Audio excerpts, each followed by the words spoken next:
जन साहब, सबसे पहले मैं आपसे इसलिए शुरू करना चाहूँगा क्योंकि जारी बात है, बहसीत एक डिफेंस एनालिस्ट के बड़ा गदला हो गया है माहौल पाकिस्तान की सियासत के अंदर।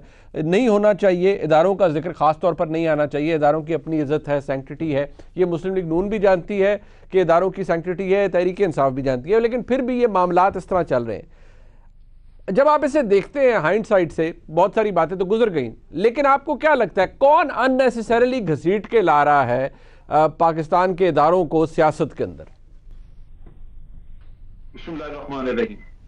देखिए, ये कोई आज की बात नहीं, ठीक, ये बहुत अरसे से ये चीजें चलती आ रही हैं। आपको इमरान खान की भी बहुत सारी रिकॉर्डिंग्स मिलेंगी जहां वो पाकिस्तान आर्मी को यहां भी दूसरे मुल्कों में बैठ के भी वो निशाना बनाते रहे। और एक बहुत ही, मैं समझता हूं कि एक लिहाज से इंतहाई गैर अखलाकी वो हरकत है कि आप दूसरे मुल्कों में बैठ के तो ये काम करें, लेकिन उन्होंने किया। इसी तरह बाकी भी लोग सारे ये काम कर रहे हैं, यहां तक कि ये बख्शते नहीं है अपने मुल्क की सलामती तक। यही पीछे मियां साहब की हुकूमत थी तो आपको याद है कि पार्लियामेंट में खड़े होकर महमूद अचकज़ई क्या कहता रहा। अब इस दौर में मौलाना फजल रहमान के भाई ने क्या कहा, यानी जो लोग जाने दे रहे हैं, जंग कर रहे हैं इन दहशत गर्दों के खिलाफ, उनको कहते हैं कि जी ये दहशत गर्दी ये खुद करा रही है फौज। ये मौलाना तारुमान ने कहा। अब जो सूरत हाल है, मियां साहब की तकरीरें लेने तो मियां साहब ने भी वो बातें की हैं जो कि इंसान हैरान होता है। और मियां साहब के माइंडसेट को मैं समझता हूं कि मियां साहब तो पिछले 22 साल से 20-21 साल से अफवाज पाकिस्तान के खिलाफ साजिशें कर रहे हैं।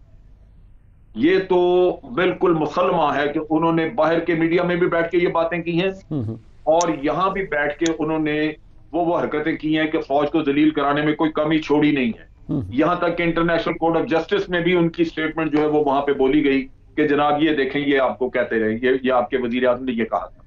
तो बात यह है कि ये सबको सोचना चाहिए कि आप अपना गंद धोएं। ये किसको नहीं पता कि यार आप सब करप्शन में लिथड़े हुए हैं बुरी तरह, लेकिन उधर तवज्जो नहीं है, उसको नहीं, अपने अपने गिरेबानों में झांकने की बजाय आप अदारे को कर रहे हैं, बेतौकीर कर रहे हैं।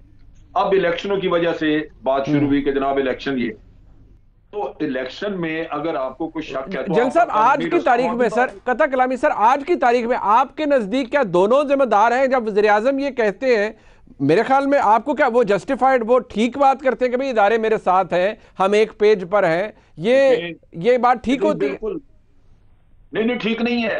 अच्छा, जब आप एक्सेसिवली बार बार कहें हम एक पेज पे, हम एक पेज पे हैं, तो यार एक पेज पे तो वैसे ही जब आइन बताता है तो आपने होना है, फौज पेज से तो नहीं हटेगी। ठीक, लेकिन जब आप बार बार कहेंगे कि हम एक पेज पे, हम एक पेज है, तो शकूक पैदा हो जाएंगे।